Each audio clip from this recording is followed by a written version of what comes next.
আসসালামু আলাইকুম। প্রিয় দর্শক, অন্য মঞ্চের আলাপচারিতায় আপনাদের সকলকে আমন্ত্রণ জানাচ্ছি।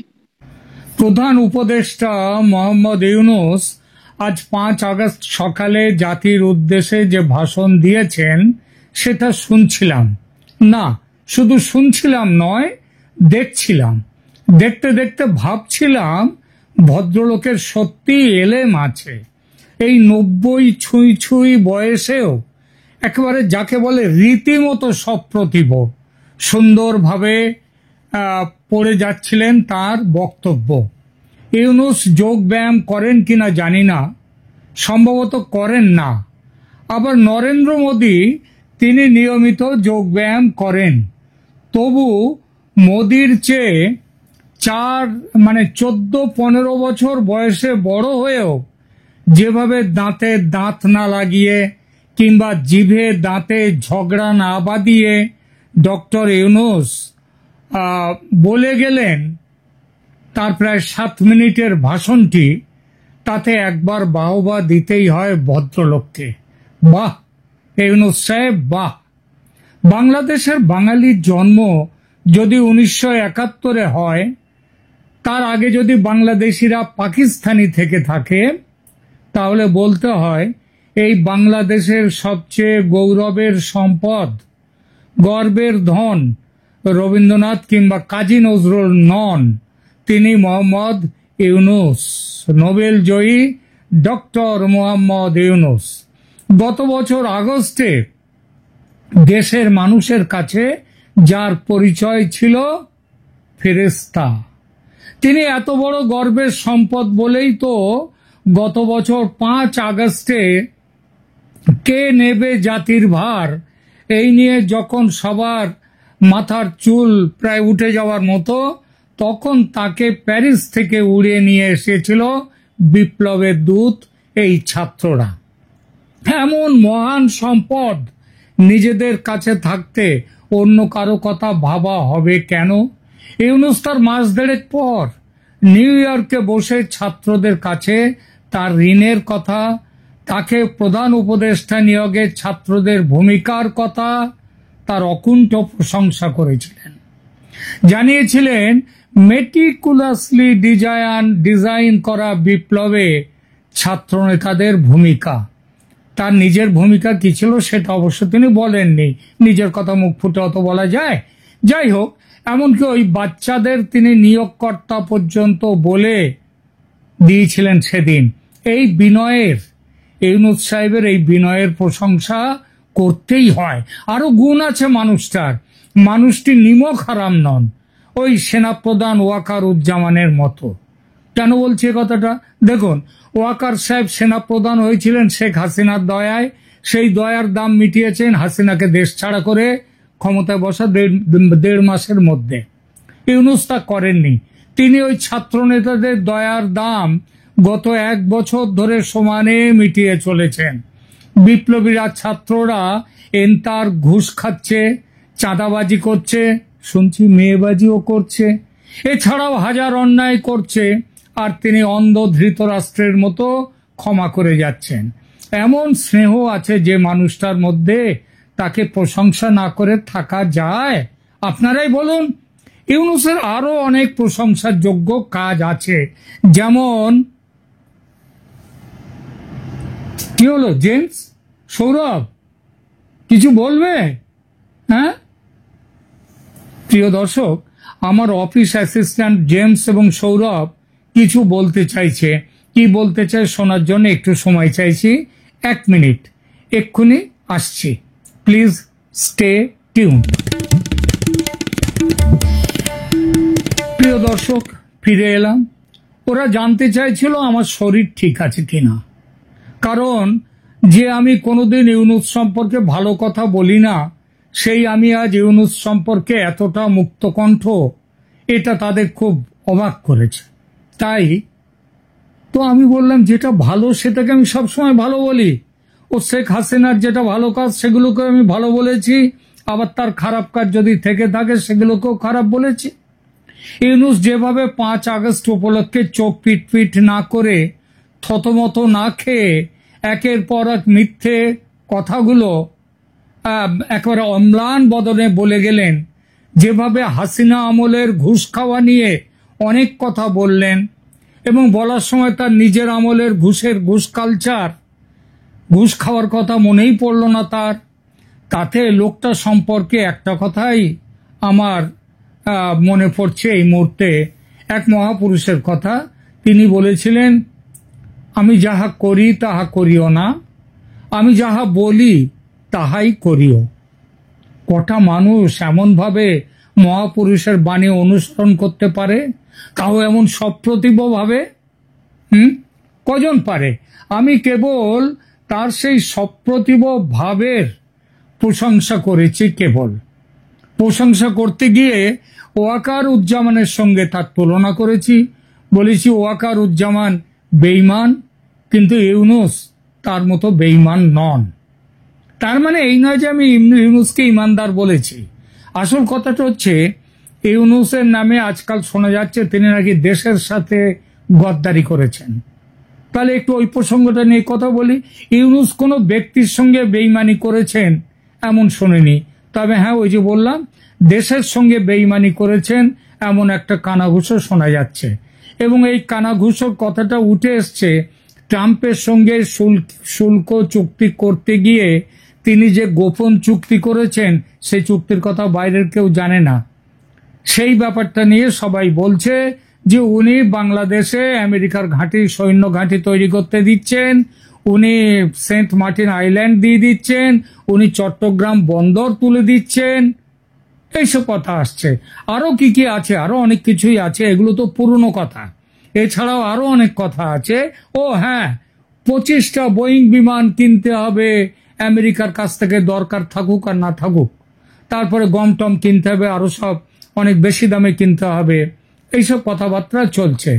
তো সন্দেহ করা হচ্ছে এই যেসব কথাগুলো বলছি, এতে দেশ বিক্রির বেশ কিছু ব্যাপার আছে।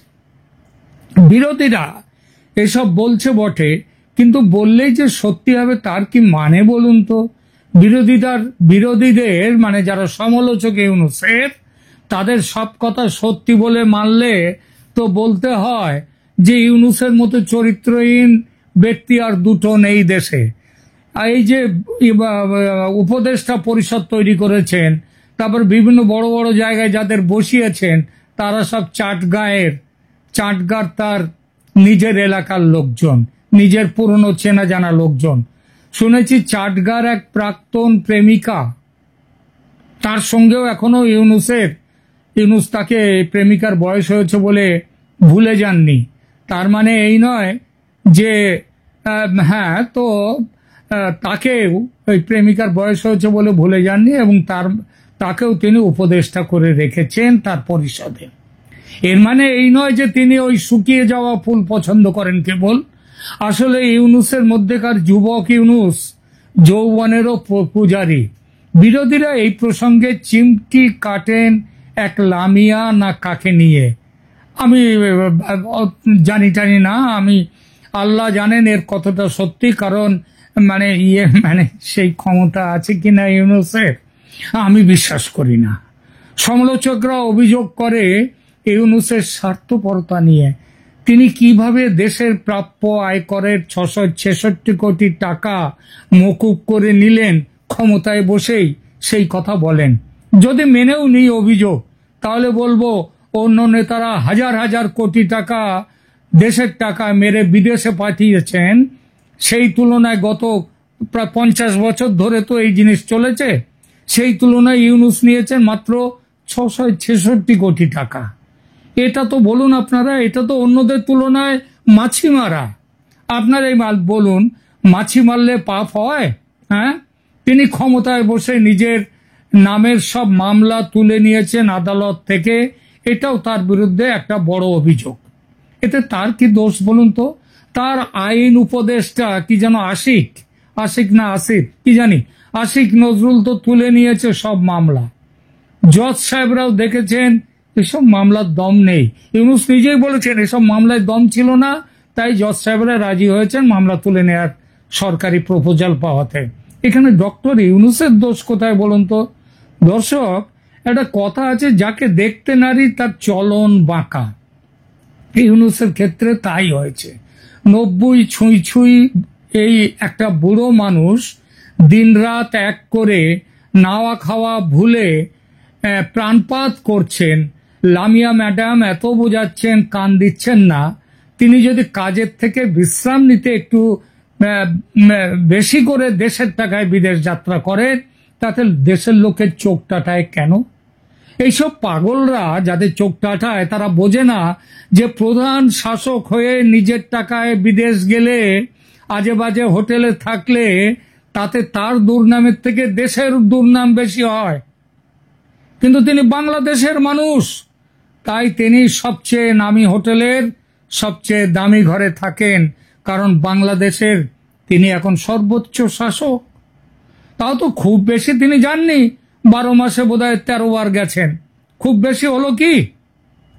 সমালোচকরা বলছে দেশকে তিনি গোল্লায় পাঠিয়েছেন। যারা একথা বলছে তারাই কদিন আগে হাসিনার নামে বলতো হাসিনা দেশকে গোল্লায় পাঠিয়েছে। আচ্ছা, একটা সহজ কথার উত্তর দিন তো, একটা গোল্লায় যাওয়া দেশকে নতুন করে গোল্লায় কেউ পাঠাতে পারে? সে দেশ তো অলরেডি গোল্লায়। তাহলে তো এরকম যদি বলেন যে ইউনূস পাঠিয়েছে গোল্লায়, তাহলে তো মেনে নিতে হয় যে হাসিনা তার দেশকে গোল্লায় পাঠাননি, সব ঠিক ছিল তার আমলে।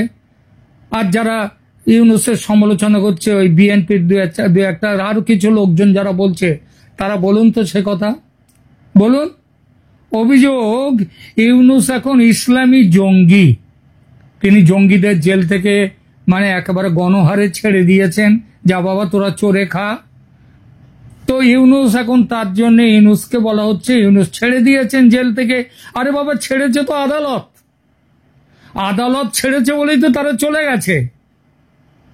এরাই আবার বলছে ভাঙাভাঙি যা হচ্ছে, ইউনূস কোনো জায়গায় ভাঙতে গিয়েছে?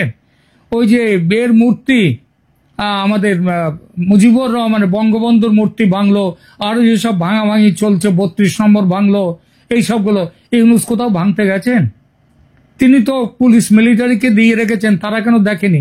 মিলিটারি তো গুলি চালায়নি, বলেছে বাচ্চা ছেলেরা এইসব করছে, আমরা গুলি চালাবো না। যে মানুষটা প্রধান উপদেষ্টা হওয়ার, তাকেই বলছেন কিনা সবাই বলছে রাজাকার। কেন রাজাকার? ছি ছি ছি। যে মানুষটা প্রধান উপদেষ্টা হওয়ার আগে নামাজ পর্যন্ত পড়তেন না, বিয়ে করলেন খ্রিস্টান মতে, তাকে বলছেন জঙ্গি, তাকে বলছেন রাজাকার। এতটা নির্দয় হবেন না মানুষটার উপর? ইউনূসের কথার দাম নেই, এটা একটা বড় অভিযোগ। আজ যা বলেন কাল তার উল্টো কথা বলেন। হ্যাঁ, সেটা মাঝে মাঝে দেখাই যাচ্ছে। দেখুন না কেন নির্বাচন নিয়ে তিনি নানা সময় নানা কথা বলেছেন। কখনো বলছেন 2 মাস পরে, এই এপ্রিল ডিসেম্বরে, কখনো বলছেন ফেব্রুয়ারি, কখনো বলছেন এপ্রিল। তো এইসব তিনি কেন বলছেন? কারণ দেশকে সাজিয়ে গুজিয়ে শান্ত করে তারপর তো ভোট করবেন। লোকে তো একটা উৎসবের পরিবেশে ভোট দেবে। আগে হাসিনার আমলে তো এই অনেকেই বলেছেন, এখন বাংলাদেশের যারা আবার উল্টো কথা বলছে, তারা বলছে যে হাসিনার আমলে তারা নাকি ভোট দিতে পারেননি, ইত্যাদি ইত্যাদি। তো ভোট দিতে পারেনি, 40% ভোট তো হাসিনা পেয়েছিলেন। আর তিনি যদি সব ছাপ্পা ভোট দিয়ে যদি নিয়ে আসতে চাইতেন, মানে ছাপ্পা ভোট যদি হতো তার আমলে, তাহলে তো তিনি আমাদের মমতা ব্যানার্জির মতো 80%, 85%, 90% ভোট করাতেন। সুতরাং ওটা বলবেন না, সাজাতে সময় লাগলে ভোট করতে দেরি হবে, এটা সহজ কথা। সেই প্রথম দিন থেকে ইউনূস সাহেবের অভিভাবক, ছাত্র নেতা ও জামাতিরা চাইছে 5 বছর পরে ভোট হোক। তাহলে তাদের কথা না শুনে ইউনূস কি করে থাকবেন বলুন? তারাই তো তাকে নিয়োগ দিয়েছে। তিনি তাদের কথা না শুনলে বেইমানি হয় না? আপনারা তাকে, ইউনূসকে বেইমানি করতে বলছেন?